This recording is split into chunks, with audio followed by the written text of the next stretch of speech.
Hello, Fredak here. Fred ACC, all one word. Alrighty, so it's Day Trading 101. This is number 9, tutorial of notebook, keeping good notes. So we're going to kind of extrapolate on all of this in a moment. My goal is to put out a tutorial of different Day Trading 101 postings that the average person can watch, cull what they want to cull from it, and move forward. That's the goal of my channel. Okay, so when it comes to day trading, first up, I'd like to thank you all for being here today. I hope you subscribe. That way you can go back in and look at some of the past postings from Fredak. In the day trading world, I've spent most of my adult life dealing with the day trading world. Does that make me know anything more than anybody else? Probably not. What I always suggest on all of my postings is that knowledge is power. I would suggest that you always double check whatever you hear from anybody on any of these postings, because they could be fallible or they might have their own interests at heart. So you're a functioning adult, you have your brain cells connected in your head, you have to derive what you want from all the different postings. I'm trying to move the learning curve forward for those of you who are somewhat new to the day trading game. And maybe you're not new to the day trading game, and that's fine. There's one thing that I've always learned, it's that I don't know anything, everybody else knows everything. And if you really think about it, I use a lot of different analogies to transpose the ideas in my head into your head. Kobe Bryant was ever evolving. From what I understand of the man, he was always practicing, always looking to improve. He didn't stay stagnant. He was always improving his game. That's the mark of excellence.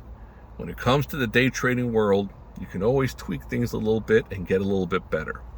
So today's focus is Day Trading 101, number 9, which is notebook. Gotta have a notebook, or 2 or 3.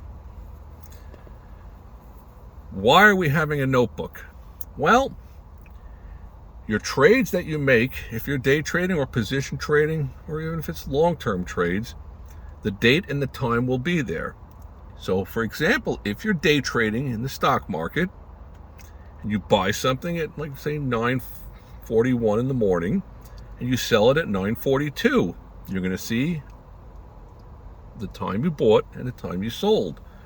You'd be able to match that up after 4 o'clock, after they ring the bell, and the day is done, the stock market's closed.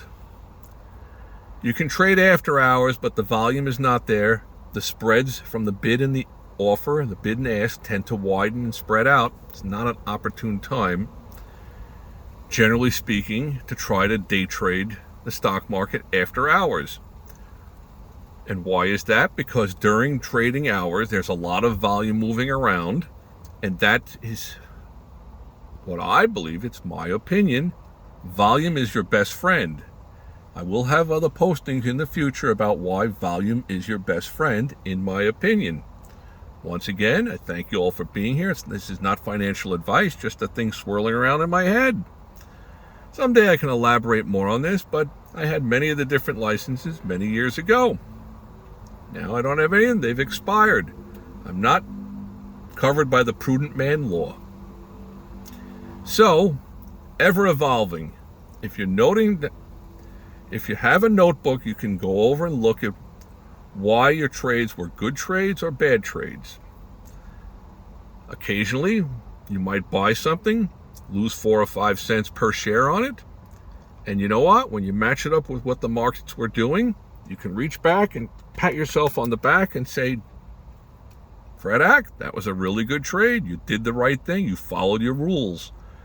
And that's possibly where your second notebook comes in. You have to develop your rules. Have to have rules to play this game. There are rules involved from the regulation aspect of the stock exchange. Those are important to know.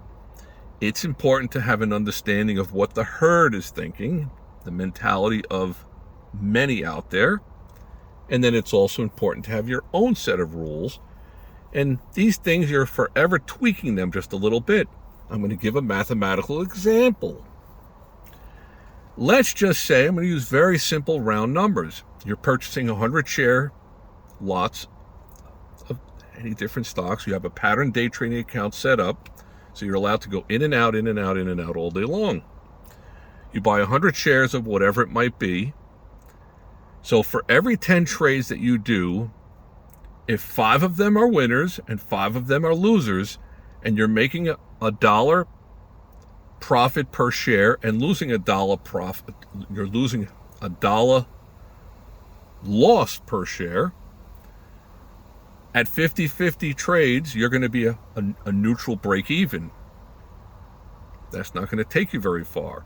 But if you're able to tweak that to 6 out of 10 trades are winning trades, that means only 4 of your trades are losing trades. You now have 2 trades at 100 shares each. So net, you're going to be $200 ahead for those 100 share lot purchases. And if this doesn't make sense, you'd have to play it on back and follow along with it. So there's 2 different ways you can tweak. There's 4 important numbers here. Another analogy. Let's say someone says, I go to the casino every Saturday and I make money on most of the Saturdays. I say, okay, that sounds fantastic. Maybe I'll quit my job and come with you to the casino on Saturday, and I'll make money. You say, fine, that sounds fantastic.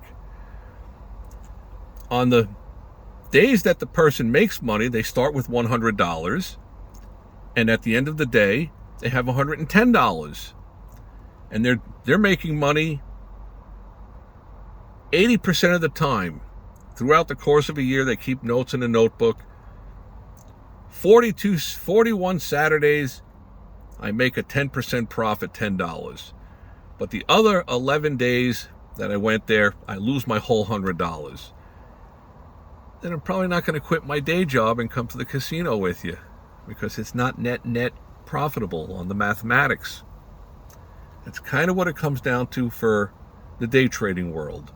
You're looking at 2 different things. What's my percentage of winners, and how much am I making on my winners? How much am I losing on my losers? Because if you're making 200, 300, 400 trades in a day, which I've done in the past, they're not all going to be winners. You're going to have winners and you're going to have losers. The winners somewhat take care of themselves. It's the losers that tend to kind of net neutralize you out or turn you into a losing trader. So you don't want to be involved with this to donate money. And again, it is a very tough game. I will profess that all throughout my different tutorials. When I set up my live streaming, I will definitely profess that. It's not for everybody. It's an ever-evolving thing. Best example that I could give would be the analogy I've given about ice skating. You have a small child says, Dad, I want to be a hockey player. Well, we'd have to buy skates. Skates cost $300, $400 for really good skates. The little one says, I'm going to practice every day. You explain, well, you have to get up early in the morning. You got to go practice at the ring, 5:30 in the morning for 1 hour before you go to school. 6 days a week. 1 day we take off for Sunday. Sunday's day off. Okay. Swear up and down they're going to do this. You go out to the sporting goods store. You purchase the skates. $350. Bring them out to the ring. Never skated before. I skated. Stand like a statue. Hardly move a little bit. Fall a few times. Normal. Second day, third day, somewhat similar. After a week, 2 weeks, they're starting to move forward a little bit, get the hang of it a little bit, push off on the ice, slide forward. 2, 3, 4 weeks later, going 6 days a week for 1 hour, they're starting to zip around. After a month, 2 months, 3 months, they're zooming around in circles. Dad, I'm ready for the hockey game. Join the hockey team. I said, well, son, well, daughter, can you skate backwards? The defense people have to skate backwards very quickly. You got to develop that. Let's see how you skate backwards. Oh, I can't do that. Got to start practicing that. There's a certain amount of an evolution. It's like a learning curve. It's like that in the day trading world. Everybody has a different time frame of how quickly that they're going to learn. Some people, it's a year and a half. Some people, it's 7, 8, 10 months. Some people it's 7, 8, 10 weeks. Most people about a year and a half. You start learning different things. When you stumble and get caught on something, you're like, I'm not going to make that happen again. Especially if you have your notebook, you're keeping notes, keeping good notes. You've got your notebook. You're setting up your rules. You're following your rules. The rules can be tweaked. You can make a little change here, a little change there. The goal is to always improve your overall performance. Any given trade that you get involved with, everything can line up beautifully. And the moment you get involved with it, it starts going south the wrong way. And learning how to understand how that matches up with the movements of the market is totally for another Day Trading 101 tutorial. I try to keep these from being redundant. I'm not sure when they overlap. I don't go back and I don't watch them. But I hope you'll subscribe. I definitely thank you all for being here. Any comments you might have, put them down below. I'm going to try to keep adding the foundation blocks for those of you who are interested in learning. And it's a lot to learn, and the best education is the one that doesn't cost you too much money. But as it's referenced in the Reminiscences of a Stock Operator, part of the education is what costs money. Then it sticks. It tends to stick. Alrighty, with all that being said, got to have your rules. You got to have a notebook where you're reviewing what went on after hours, after 4 o'clock, to improve your game, to see where you might have made an error, or that was the best trade of the day. Sometimes the one where you lose 6 cents a share is the best trade of the day because it would have turned into 60 cents or $6 or who knows what. Alrighty, well, I'd like to thank you all for being here. Subscribe, stay informed. Knowledge is power.